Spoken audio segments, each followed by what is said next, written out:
আচ্ছা, আমরা শুরু করি কেমন? একটা জিনিস লক্ষ্য করেন, আমরা দুইটা জিনিসের সাথে বোধহয় সবসময় সবাই হচ্ছে মোটামুটি কী আছি, পরিচিত আছি। এর ভেতরে দুইটা জিনিসের ভিতরে একটা হলো আপনার যে ম্যানেজমেন্ট কথাটা, আরেকটা হচ্ছে লিডারশিপ কথাটা, তাই না? এখন এই দুইটাকে আমরা একটা শব্দে যদি প্রকাশ করতে যাই তাহলে বলেন তো দুইটার সাথে কোনটা রিলেটেড বলতে পারেন? মানে আমরা ম্যানেজমেন্ট কথাটা তো একটা কথা, একটা ওয়ার্ড, এইটাকে আর একটা ওয়ার্ড দিয়ে প্রকাশ করব যেটা দ্বারাও ম্যানেজমেন্ট বোঝাবে, ঠিক আছে? মানে খুব ছোট করে প্রকাশ করব। আবার লিডারশিপ জিনিসটাকেও আর একটা ওয়ার্ড দিয়ে প্রকাশ করব, সেটা দ্বারাও লিডারশিপ বোঝাবে। কেমন হইতে পারে বলেন তো? মানে আমরা যদি মনে করেন একেবারে সেন্টার হিসাব করব, একটা কাজের সেন্টার কোথায়, তো দেখবেন যে প্রাতিষ্ঠানিক আমরা যে কাজগুলো করি এগুলো কিন্তু রিপিটেটিভ না। রিপিটেটিভ হচ্ছে 3 নাম্বার লেয়ারের পর থেকে। 3 নাম্বার লেয়ার কেমন, সেটা হচ্ছে মনে করেন একটা ব্যাংকিংয়ের রেগুলার বিজনেস অ্যাক্টিভিটিস আছে, এটা কিন্তু দেখবেন প্রত্যেক দিনই সমান হয়, তাই না? আপনাকে ডিপোজিট আসতেছে, আপনি ডিপোজিট জমা দিচ্ছেন, তারপরে কি হচ্ছে, কাস্টমার আসতেছে, কাস্টমারকে টাকা দিচ্ছেন, কাস্টমার থেকে আপনি টাকা পাচ্ছেন, এইসব বিষয়গুলো। কিন্তু মনে করেন কোথাও একটা নতুন ব্রাঞ্চ খুলবেন, এটা কিন্তু তখন ফার্স্ট লেয়ারে যারা আছে তাদের হিসাবে চলে যায়। কারণ একটা ব্রাঞ্চ খোলা বা ওখানে হয়তো বা একটা নতুন একটা বিল্ডিং করা, তখন কিন্তু এটা সাধারণ ডেইলি অ্যাক্টিভিটিসে থাকে না। তো দেখবেন আমরা এখানে কি করতেছি, ম্যানেজমেন্ট কথাটা বলতেছি। এই ম্যানেজমেন্ট যদি আপনি এক কথায় আনেন, তো এটা দেখবেন সবসময় কিন্তু কমপ্লেক্সিটি আছে না,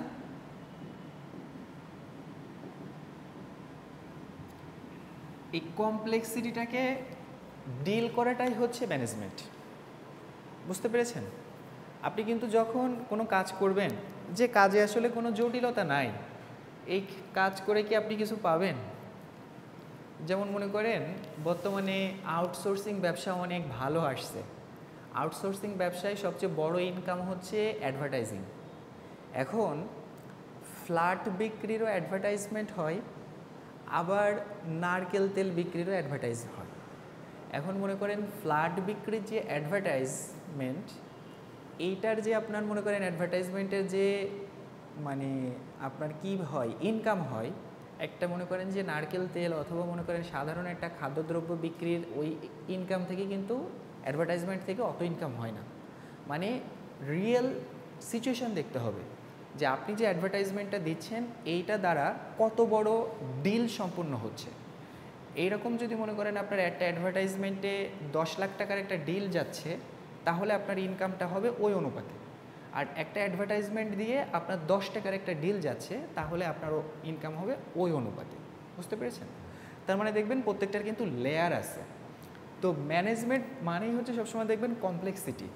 আপনি যত বড় কমপ্লেক্স জিনিসকে সলভ করতে পারবেন, আপনার কাজগুলো বা আপনার এটার রেওয়ার্ড তত বেশি হবে। যেমন দেখবেন এখন সবচেয়ে বেশি ভালো আছে কে, মোটামুটি সব জিনিসের যদি আমরা হিসাব করি, টেসলার তো নাম শুনছেন, ইলন মাস্কের।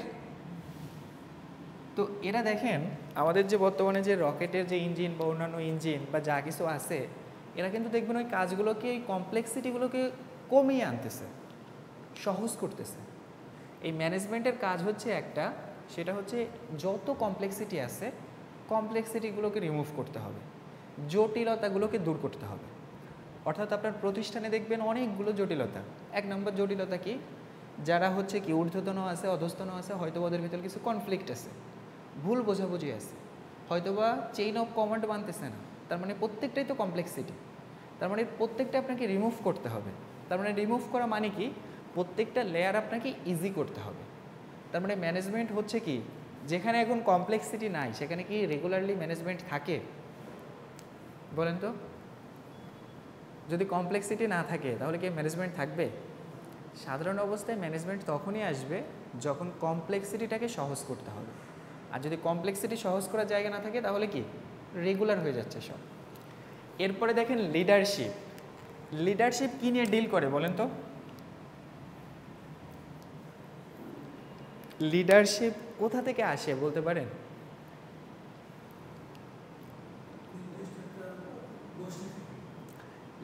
না, গোষ্ঠী থেকে তো আসবে, বাট মানে লিডারশিপ অলওয়েজ ডিল করে কোনটা নিয়ে?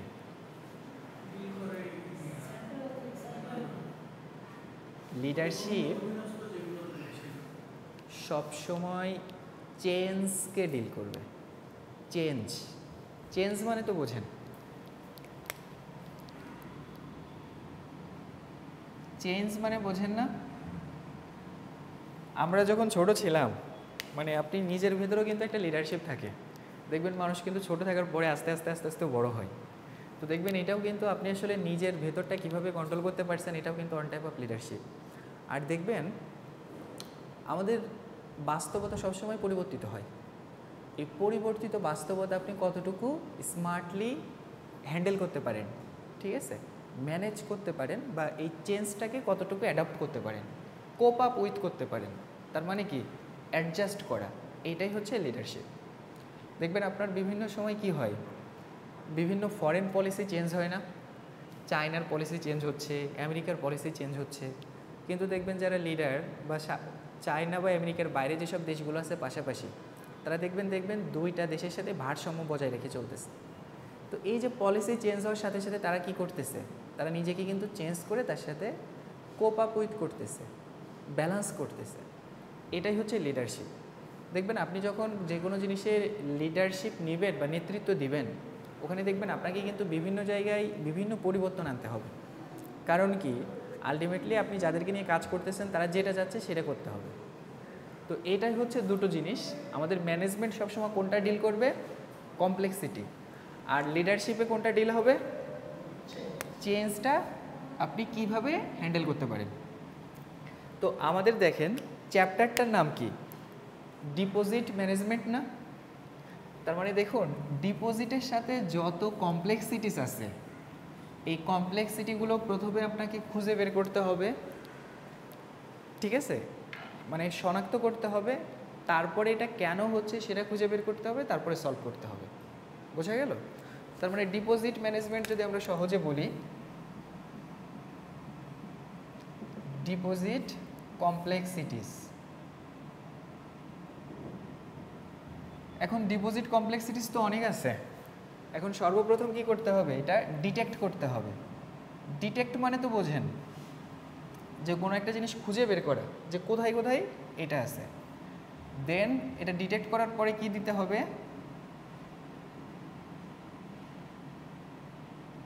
নেসেসারি অ্যাকশানস বা আমরা স্টেপ যেটাই রাখি এটা নেবেন, এবং লাস্টে কি হচ্ছে, স্টেপ নেওয়ার পরে এটা আসলে কি করতে হয়, নেসেসারি অ্যাকশানস নিছেন, তারপরে এটা আসলে আপনার অ্যাসার্টেন করতে পারেন, বা আসলে নেসেসারি অ্যাকশান নেওয়ার পরে আসলে অবস্থাটা কি আসতেছে সেটা দেখবেন। তো এখানে আপনি হয়তো বা কন্ট্রোল করতে পারেন বা ডিটেক্ট করলেন, নেসেসারি অ্যাকশান গেলেন, তারপরে এখানে হয়তো বা সেটার ফলো আপে রাখতে পারেন বা সলভ হতে পারে, এবং লাস্টে যেটা আছে সেটা হচ্ছে রিপিট। আপনি আগে যেভাবে যে কাজটা করছেন একভাবে, কিন্তু তখন কি হবে, এটা সাইকেলিকভাবে চলতেই থাকবে। তো দেখুন প্রথমে যে সমস্যাগুলো আছে ডিপোজিট কালেকশনে, সবচেয়ে বড় সমস্যা হচ্ছে, দেখুন আমাদের কিন্তু আস্থার জায়গা তৈরি করতে হবে। আপনি যখন ব্যবসা করতে যান, সবচেয়ে বড় বিষয় হচ্ছে মানুষের ভিতর আস্থা সৃষ্টি করা। আপনি আস্থা সৃষ্টি না করতে পারলে মানুষ কিন্তু সেখানে ডিপোজিট করবে না। দেখবেন বিভিন্ন সময় আমাদের কি হয়েছে, কিছু ব্যাংকের কিছু কাজ বা আপনার হয়রানির জন্য দেখবেন যে অনেক সময় দেখা যায় আমাদের দেশে ডিপোজিট উইথড্রলের একটা হিড়িক পড়ে যায়। অনেক সময় দেখবেন যে কিছু কিছু ব্যাংকে হয়তোবা কেউ গেছে, হয়তোবা টাকা দেয়নি, এখন দেখা যাচ্ছে অনেক সময় চেকের বিভিন্ন সমস্যার কারণেও কিন্তু টাকা দেয় না, কিন্তু তারা হয়তোবা এটাকে যে কোনোভাবে নিছে, হয়তোবা ব্যাংকে টাকা নাই, তখন হচ্ছে সাধারণ মানুষ কিন্তু কি হয়েছে, এটাকে ভুল বুঝে ব্যাংকে টাকা তোলার হিড়িক বাধাই দিছে। কিন্তু আসলে এরকম কোনো সমস্যা না, দেখা গেল ওই সমস্যাটা কী ছিল, হয়তোবা চেকের কোনো সমস্যা ছিল যে চেকটা ডিসঅনার করে দিছে, কিন্তু হয়তোবা কাস্টমার মনে করছে যে না, এই মুহূর্তে হয়তোবা ব্যাংকের কাছে কিছু নাই। আবার দেখবেন একটা সময় এরকম যেগুলো হচ্ছে বড় কোম্পানির যে আপনার চেকগুলো থাকে, তো একজন একটা চেক আনছে, সেই চেকে মানে সিরিয়াল নাম্বারটা ঠিক নাই, আগে যে চেক ছিল তারপরে দুইটা সিরিয়াল নাম্বারে দুইটা চেক বাদ গেছে, তারপরের একটা চেক আনছে। তো টাকার অ্যামাউন্টটা বড় ছিল, তো ব্যাংক থেকে করছে কি, ওনার কিন্তু ওই অ্যামাউন্টটা পরিশোধ করে নাই। তখন পরিশোধ না করে ওনারা মোটামুটি কাস্টমার যিনি ছিলেন বা চেক যে প্রতিষ্ঠানের, ওই প্রতিষ্ঠানের মাধ্যমে যোগাযোগ করছে যে আপনারা আসলে এত অ্যামাউন্টের একটা চেক পাঠাইছেন কিনা। তো তারপরে জানতে পারছে যে না, তারা আসলে এরকম কোনো চেক ইস্যু করে নাই। দেন তাকে কিন্তু যে চেকটা নিয়ে গেছিলো পরে তাকে ধরছে। আবার দেখবেন চেকের কিন্তু বিভিন্ন এখানে মানে উল্টাপাল্টা অ্যামাউন্ট লেখার একটা কাজ আছে। যেমন মনে করেন আমরা 20 লিখি না, চেক তো অনেক সময় বাংলায়ও লেখা হয়। মনে করেন এটা কত 20, এটা কত 20,000 না, বাংলায় লিখলেন। এবার যদি আমি বাংলায় লিখলাম 20,000, আমি যদি মনে করেন এখানে 20 লাখ লিখি তাহলে কয়টা লাগবে? 20 লাখ হয়েছে না? হয়েছে? দাঁড়ান, 1 2 3 4 5 6 7 8, হ্যাঁ 2 কোটি হয়ে গেছে। এইটা তো এবার কয়টা হয়েছে? এখানে দেখেন 20 লাখ না,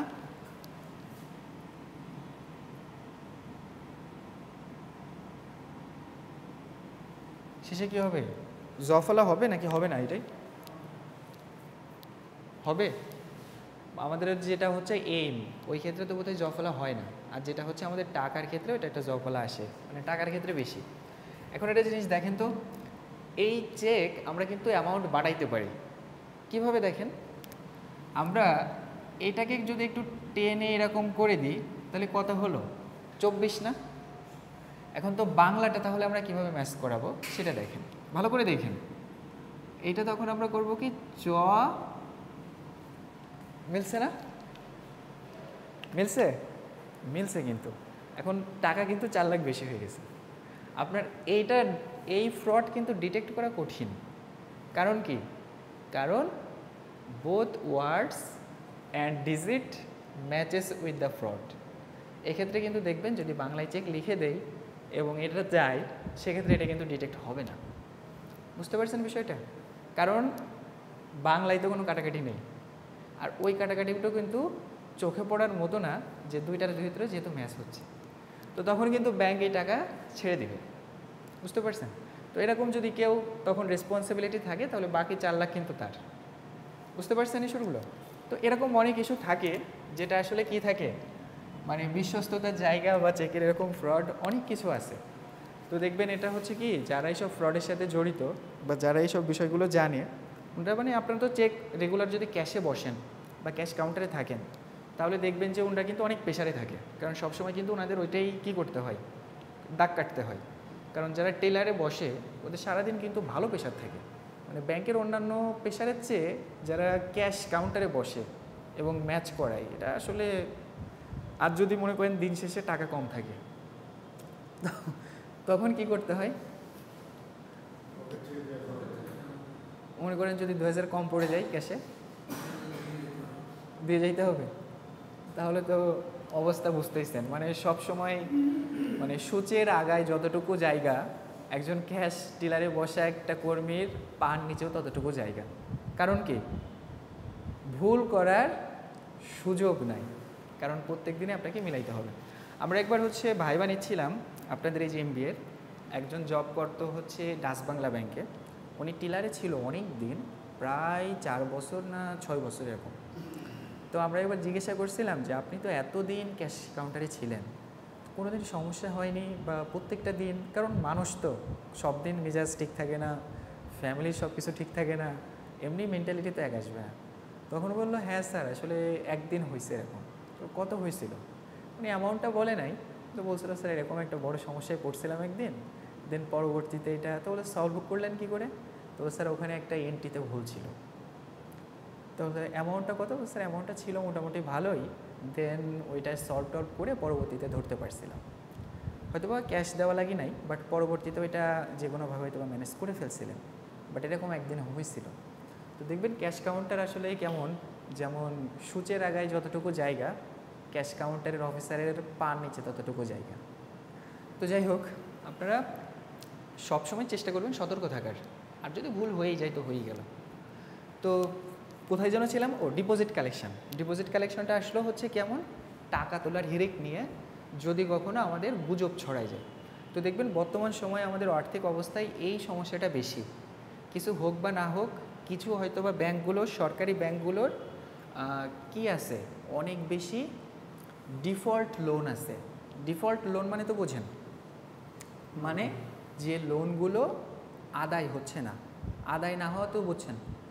আদায় না হওয়ার মূল কারণ হলো আমরা যাদেরকে আসলে লোন দিছি 5 টাকার জিনিসকে 500 টাকায় লোন দিছি। এখন যিনি লোন উঠায় নিয়ে গেছেন তাকে তো আইনগতভাবে আর ধরা যাচ্ছে না। কারণ কি, যে সে হয়তো বা করছে 5 টাকার জিনিস 500 টাকায় টাকা পয়সা খাওয়ায় যে কোনোভাবে ম্যানেজ করে টাকাটা তুলে ফেলছে। এখন কাগজে কলমে যখন যাচ্ছে যে আমার তো এই জিনিসের উপরে আমি এত টাকা লোন করছি, ঠিক আছে, আমি এখন আপনি তাহলে ওই জিনিসের অধিকার নিয়ে নেন। এখন দেখা যাচ্ছে যে তাকে 500 টাকা দিছিল, কিন্তু যে জিনিসকে কোলাটেরাল হিসাবে রেখে তাকে 500 টাকা দিছে সেটার দাম মনে করেন 5 টাকা। হয়তো বা 5 কোটি টাকার জিনিস 500 কোটি টাকা লোন করাইছে। এখন ব্যাংক বাকি যে 495 কোটি টাকা কোথা থেকে পাবে? এইটা হচ্ছে একটা সোর্স। দ্বিতীয় সোর্সটা হচ্ছে বিভিন্ন রাজনৈতিক পেশার এই জিনিস থেকে বিভিন্নভাবে ডিফল্টেড লোন গেছে। আবার হচ্ছে কি কোনো নির্দিষ্ট হয়তোবা গোষ্ঠী যারা যে কোনোভাবে বাই ফোর্সে বিভিন্নভাবে এই গ্রুপগুলো বিভিন্নভাবে লোনগুলো তুলে নিছে। তো দেখবেন আমাদের বর্তমান যে ডিপোজিট আছে, এই ডিপোজিটে মনে করেন যারা তাদের টাকাগুলো জমা রাখবে মোটামুটি সেফ সোর্সে, একটা আছে হচ্ছে আপনার এই যে সঞ্চয়পত্র, এখান থেকে মোটামুটি ভালো টাকা একটা বোধহয় অ্যামাউন্ট দেয়। পারিবারিক সঞ্চয়পত্র বলেন বা দীর্ঘমেয়াদী আপনার ওই যে 3 মাস পর পর যেটা আসলে একটা প্রফিট দেয় এটা। আর এছাড়া দেখবেন আমরা যদি ব্যাংকে ডিপোজিট করতে যাই তাহলে ফিক্সড ডিপোজিট একটা আছে বা অন্যান্য আপনার রিডিমেবল বা যেটা হচ্ছে একটা নির্দিষ্ট সময় পর কন্ট্রিবিউশনাল যে ডিপোজিটগুলো, যে একটা নির্দিষ্ট সময় পর পর হয়তো বা 3 মাস পর পর বা 1 মাস পর পর যে কোনো সময় একটা ডিপোজিট জমা রাখবে। তো এইগুলো সবচেয়ে বড় বিষয় হচ্ছে আমাদের গ্রাহকদের আস্থা সৃষ্টি করতে হবে। আমরা যদি ওনাদের উপর আস্থা কোনোভাবে না আনতে পারি তাহলে ওনারা কোনো দিনে আসলে আমাদেরকে কি করবে না, গ্রহণ করতে পারবেন না। এবং দেখবেন আপনি যে জিনিসের উপর আস্থা আছে আপনি দেখবেন ওই জিনিসের উপর কিন্তু আপনি ভরসা রাখতে পারতেছেন বা ওই জিনিসকে আপনি ব্যবহার করতে পারতেছেন। আর যে জিনিসের উপর আপনার আস্থা নাই ওইটা কোনোভাবে আপনি কী করতে পারতেছেন না, ব্যবহার করতে পারতেছেন না। তো মূল জিনিস হচ্ছে কি, আমাদের ডিপোজিট উঠানোর ক্ষেত্রে সবার মূল জিনিস হচ্ছে মানুষের মধ্যে এই ব্যাংকটা ভালো বা আমাদের প্রতিষ্ঠান যে একটা আস্থার জায়গা তৈরি করছে এই জায়গাটা তৈরি করতে হবে। এরপরে তাদের যে ডিপোজিটের অন্যান্য কার্যক্রমগুলো আছে সেটা তো অ্যাজ ইউজুয়াল রেগুলার ব্যাংকিং অ্যাক্টিভিটিসের মধ্যে চলে আসে। এইগুলো নিয়ে আশা করি আপনারা বুঝতে পারবেন। আচ্ছা, একেবারে নিচে দেখেন একটা কথা আছে, those who use time properly become successful. আচ্ছা, ওখানে বলা আছে যেমন যারা সময়ের উপযুক্ত ব্যবহার করে তারা জীবনে হচ্ছে সাকসেসফুল হয়, আর যারা মানে টাকা সেভ করে যথাসময়ে তারা কোনো প্রকার ফিনান্সিয়াল ক্রাইসিস বা ডিফিকাল্টিসে কম ভোগে। দেখেন অবজেক্টিভস অফ ব্যাংক ডিপোজিট, 1 নম্বর হচ্ছে কালেকশন অফ ব্যাংক ফান্ড। আমরা হয়তো যে ব্যাংকের ফান্ডগুলো আছে এটা কালেকশনে আসবে। Ensure productive investment of the scattered savings of the clients, মানে ছড়ানো ছিটানো বিভিন্ন সেভিংস থাকে না, যে কোনো জায়গায় ডিপোজিট করলে সেটা এক হয়ে যাচ্ছে। Extending the scope of loan, যদি আপনার হাতে অনেক ডিপোজিট থাকে তখন তো আপনি তৃতীয় কাউকে ওইটা আসলে কি দিতে পারবেন, লোন দিতে পারবেন। 4 নাম্বার আছে দেখুন fulfilling the excess need for money, আপনি যদি কখনো টাকা দরকার হয় বা বিভিন্ন কাজে টাকা দরকার হয় সেক্ষেত্রে আপনি ডিপোজিটের এই টাকাটা ব্যবহার করতে পারবেন নিজের ওয়ার্কিং ক্যাপিটালের জন্য। Maintaining social responsibility, social responsibility যে বিষয়গুলো আছে সেগুলো আর কি। আপনাদের ব্যাংক থেকে সিআরএ কী কী করে কর্পোরেট সোশ্যাল রেসপন্সিবিলিটি থেকে? আপনার ব্যাংক তো কোনটা, ব্র্যাক না? ব্র্যাকে তো ডাজ বিকাশের যে ইউনিটটা ওটা তো সম্পূর্ণ আলাদা না?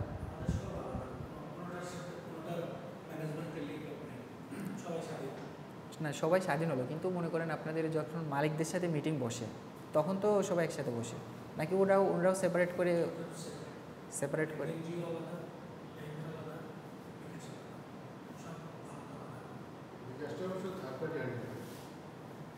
বিকাশটা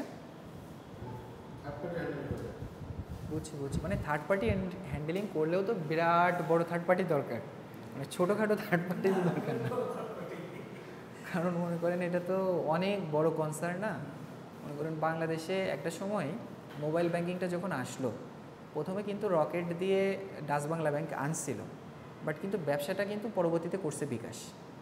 আপনি দেখবেন যে তখন হলো কি, রকেটও ছিল প্রথমে গ্রামের প্রত্যন্ত অঞ্চল পর্যন্ত গিয়েছে, কিন্তু বিকাশ এসে করলো কি, যে বিভিন্ন অফার দিয়ে বিভিন্ন এই করে সেই করে, যে গ্রামে এমন কোনো ছোট দোকান নেই যেখানে মোবাইল রিচার্জ হইতো, সেইখানে বিকাশ থাকবে।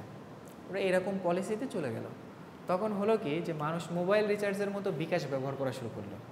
এবং করোনার সময়টাই যখন হলো কি, যে আমাদের এই যে মোবাইল ফাইন্যান্সিং বা ব্যাংকের যে ঝামেলা, এগুলো এড়াইতে তখন সবাই বিকাশে চলে আসলো।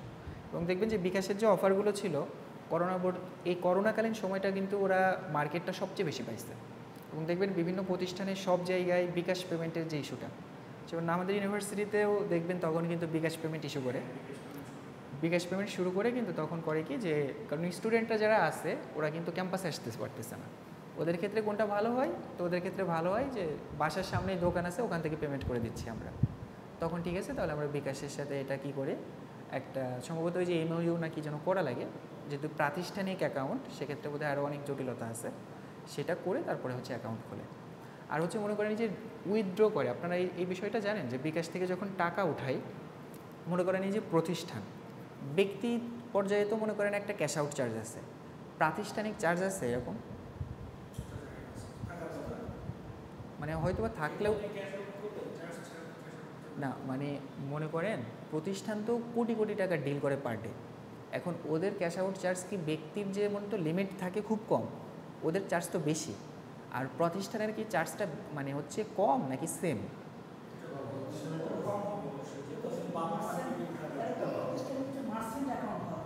হ্যাঁ, মানে একটু কম হবে, তাই না? হ্যাঁ, মানে এইটাই জানতে চাচ্ছি, কারণ হচ্ছে কি, মানে সাধারণ যারা হচ্ছে পার্সোনাল অ্যাকাউন্ট, ওদের সিম্পল হয়তো বা আপনার ছোটোখাটো পেটি ক্যাশের জন্য সিম্পলভাবে ব্যবহার করতেছে, এটার জন্য হয়তো বা একটু যে অ্যামাউন্টটা রাখতেছে। কিন্তু যখন কোনো প্রতিষ্ঠান হয়তো বা পার ডে তার কয়েক কোটি টাকা আসতেছে, সেখান থেকেও যদি সেমভাবে হচ্ছে কি করে আপনার চার্জ করে, দেন এটা কিন্তু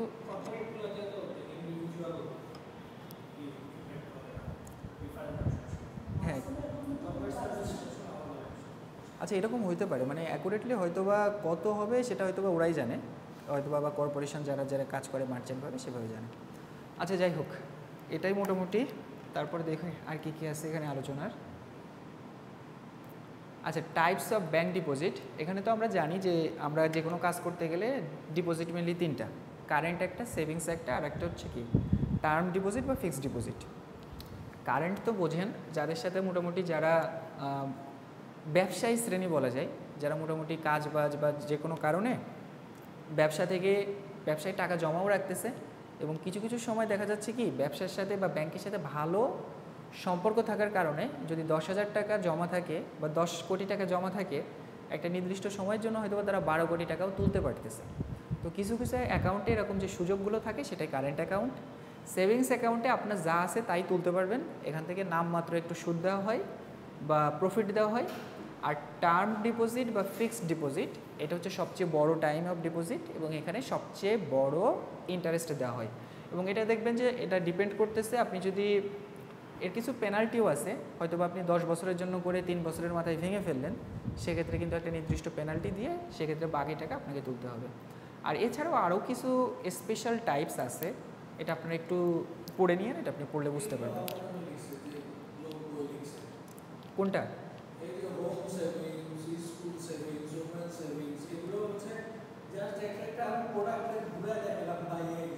না মানে ওই যে 2 নাম্বার যেটা, মানে beside this 3 types of bank account offer the following types of না এইটা, হ্যাঁ হ্যাঁ, মানে কি শোনেন, কাস্টমারকে যে কোনোভাবে হচ্ছে কি করে কনভিন্স করে, অ্যাট্রাক্ট করা, যে ঠিক আছে আপনি এটা তো করতেছেন না, যেমন ঠিক আছে এটার দাম 20 টাকা, আপনি 20 টাকা না আপনি 20 টাকা দেন, ঠিক আছে। এখন মনে করেন সে বললো ঠিক আছে আপনি একটু কম নেন, কম নিয়ে 20 টাকা দেন। সে প্রথমে 20 টাকার 20 টাকার হিসাব বোঝে নাই, বলছে তো কম নিচ্ছি, পরে 20 টাকা দিয়ে পরে বললো হাই হাই 20 টাকা 20 টাকা তো একই, কিন্তু ওই যে কম কথাটা শুনছে তখন কিন্তু সে একটু কি হয়েছে, কনভিন্স হয়েছে। তো দেখবেন এই কথার মারপ্যাচও কিন্তু দেখবেন অনেক বড় জিনিস, যেটা ব্যবসায় না, এটাও ওয়ান টাইপ অফ ওই 20 টাকা আর 20 টাকা, ঠিক আছে। মানে ওই যে নির্দিষ্ট স্ল্যাব আছে, স্ল্যাবগুলোতে ওরা কি করে যে আমরা এতর ভেতর রাখবো, ওই রাখার ভেতরে ওরা ওই 1 টাকা কম রাখে। পেমেন্ট করার সময় যদি আপনি কার্ডে পেমেন্ট করেন তাহলে হয়তো 1 টাকা কম পারবেন, আর ক্যাশে পেমেন্ট করলে কিন্তু 1 টাকা না 5,000 টাকাই পেমেন্ট হয়ে যায়, বুঝতে পারছেন। যাই হোক, মানে শোনেন, সব কিছুর বেসমেন্টে কী থাকে বলেন তো? প্রফিট থাকে না? মানে আমরা যখন যে কোনো জিনিসে যখন প্রফিট প্ল্যানিং আমরা পড়ি, প্রফিট প্ল্যানিংয়ে দেখবেন 1 নাম্বার হচ্ছে সেলস। মানে প্রফিট প্ল্যানিংয়ে প্রথমেই থাকে সেলস। সেলসটা কোথায়? সেলসটা হচ্ছে প্রফিটে। তো আমরা যখন বাজেট দেখাই তখন দেখবেন প্রথম বাজেট আসে কোথা থেকে জানেন? প্রথম বাজেট আসে হচ্ছে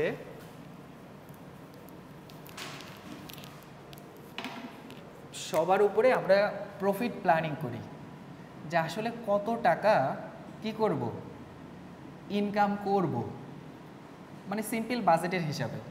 এইটা থেকে যখন আমরা আসি তখন আসলে এটা করতে গেলে আমাদের কত টাকা সেল করতে হবে, এটা নিয়ে আমরা সেলস বাজেট তৈরি করি। এই সেল করতে গেলে তো ওই জিনিসটা আমার তৈরি করতে হবে, তৈরি না করলে তো সেল করতে পারবো না। তখন ওইটা থেকে প্রোডাকশান আসে, আর প্রোডাকশান করতে গেলে আমাদের কি লাগবে বলুন তো? র মেটেরিয়ালস লাগবে না? দেন ওইটা থেকে র মেটেরিয়ালস আসবে। তার মানে দেখেন সবার উপরে কোনটা বলেন তো? সবার উপরে কিন্তু প্রফিট। তো আপনি ওই যে ব্যাংকে যান আর মনে করেন গ্রামীণফোন কোম্পানিতে যান আর মনে করেন অন্য যে কোনো একটা সার্ভিস সেন্টারে যান, আলটিমেটলি গোলটা কিসের উপরে মাধ্যমে আসতেছে বা রেডিয়াসটা কিসে আসতেছে? প্রফিটকে কেন্দ্র করেই কিন্তু আসতেছে। তো দেখবেন আপনি যতভাবে কাস্টমারকে কনভিন্স করতে পারেন আপনি দেখবেন আপনি কিন্তু ততই ভালো করতে পারবেন। আপনি দেখবেন যে কিছু কিছু জায়গা আছে না, যে কিছু কিছু কর্মী আছে ব্যাংকেও, হয়তোবা দেখবেন রেগুলার ব্যাংকিং অ্যাক্টিভিটিসে তারা করতেছে না, কিন্তু হয়তোবা তারা বাৎসরিক ডিপোজিট কালেকশনে বস। দেখবেন এদের কিন্তু বসরা অনেক বেশি ছাড় দেয়। মানে হয়তোবা সে ডিপোজিট কালেকশন করতেছে 50 কোটি টাকার উপরে বা তারও উপরে ডিপোজিট কালেকশন করেই যাচ্ছে। তো দেখবেন এরকম যাদের কোয়ালিটি আছে, হয়তোবা বিভিন্ন চেন থেকে বিভিন্ন জায়গা থেকে ডিপোজিট আনতেছে, তো দেখবেন সেক্ষেত্রে কিন্তু তারা অন্যান্য জায়গা থেকে একটু রিল্যাক্সেশন থাকলেও কিন্তু যে কোনো একদিকে অনেক ভালো করার কারণে অন্যান্য দিক থেকে অনেকটা রিল্যাক্সেশন পেয়ে থাকে। তো যাই হোক, আমাদের সবসময় মনে করেন যে মূল টার্গেট রাখতে হবে কীভাবে প্রফিট ম্যাক্সিমাইজ করা যায় বৈধ পথে, এবং এটার জন্য যত স্ট্র্যাটেজি নেওয়া দরকার সেটা নিতে হবে। এর সাথে আর কি কি, আচ্ছা ডিপোজিট মিক্স মানে তো বুঝছেন যে আসলে ownership mix of deposit, types of deposit mix, size of deposit mix, এটা খুব একটা বেশি দরকার নাই। লেভেল অফ ডিপোজিট, আসলে কোন কোন লেভেলের ডিপোজিট আসে, special types of deposit scheme,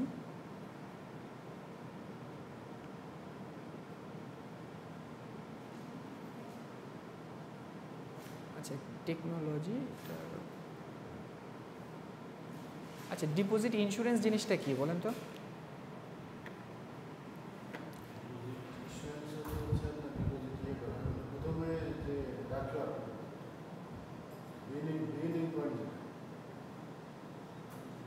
মানে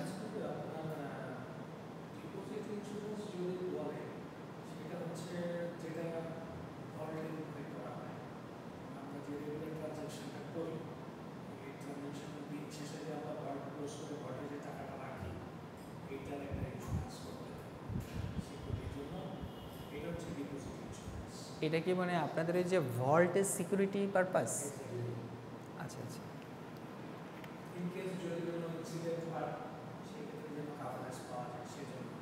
এটা এই ইন্স্যুরেন্সগুলো এই ফ্যাসিলিটিগুলো কারা দেয়? এই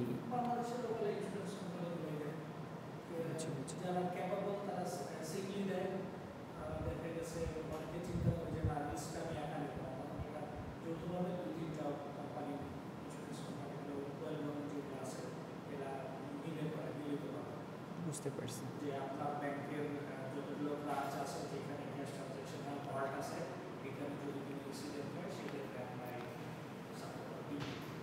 ঠিক আছে, আর এইটাই মোটামুটি এখানের আলোচনা। ডিপোজিট মানে তো বুঝছেন, ডিপোজিটের সবচেয়ে বড় হচ্ছে আপনাকে কাস্টমার কনভিন্স করতে হবে। কাস্টমার কনভিন্স ছাড়া আপনি কখনোই মার্কেটে সাস্টেন করতে পারবেন না, কারণ কাস্টমারের মাথা মানে মন যেমন কি করে মানুষকে নিয়ন্ত্রণ করে, কাস্টমারের মন কাস্টমারের ডিপোজিটকে নিয়ন্ত্রণ করে। সুতরাং কাস্টমারের ডিপোজিটকে যদি মনকে আপনি কন্ট্রোলে নিতে পারেন, কাস্টমারের ডিপোজিটকে কালেক্ট করতে পারবেন। এটা হচ্ছে সহজ কথা।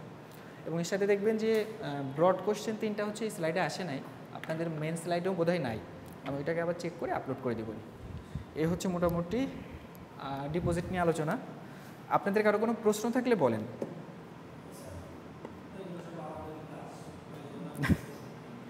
এইগুলো তো আপনারা বস, যেহেতু আপনাদের প্র্যাকটিক্যাল ফিল্ডে অভিজ্ঞতা আছে।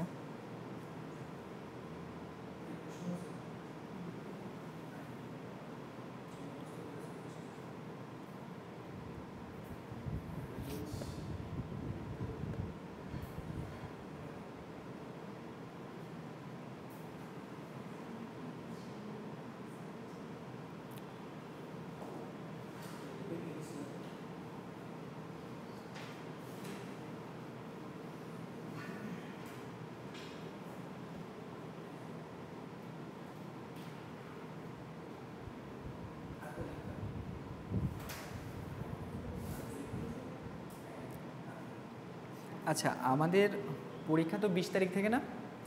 20 তারিখ থেকে, তাহলে আজকে হচ্ছে 30 তারিখ। ক্লাস আসছে কয়টা সামনে? 2টা না 3টা? 20 তারিখে তো পরীক্ষা, তাই না? 6 তারিখ আর 13 তারিখ 2টা ক্লাস পাচ্ছি আমরা। যে সমস্যা নেই, আমাদের তো প্রথম 2টা চ্যাপ্টার আলোচনা হয়ে গেছে, আর 2টা আছে, পরবর্তী 2 দিন দেওয়া যাচ্ছে।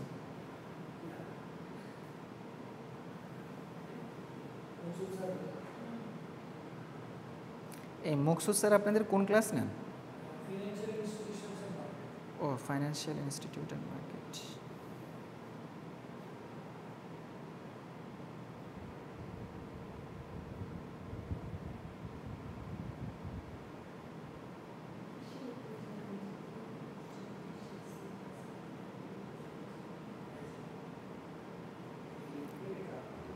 আচ্ছা, আমরা একটু রোল কল করি, অ্যাটেনশন।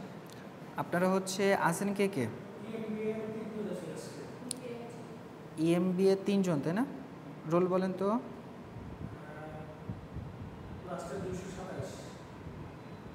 227, ওয়েট,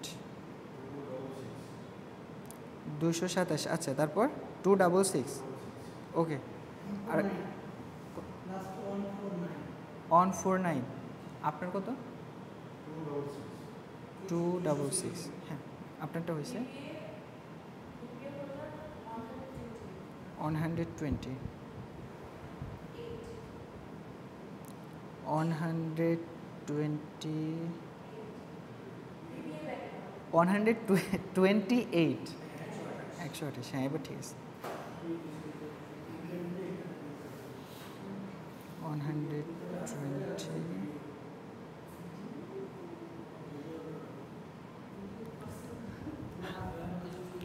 আচ্ছা, কিন্তু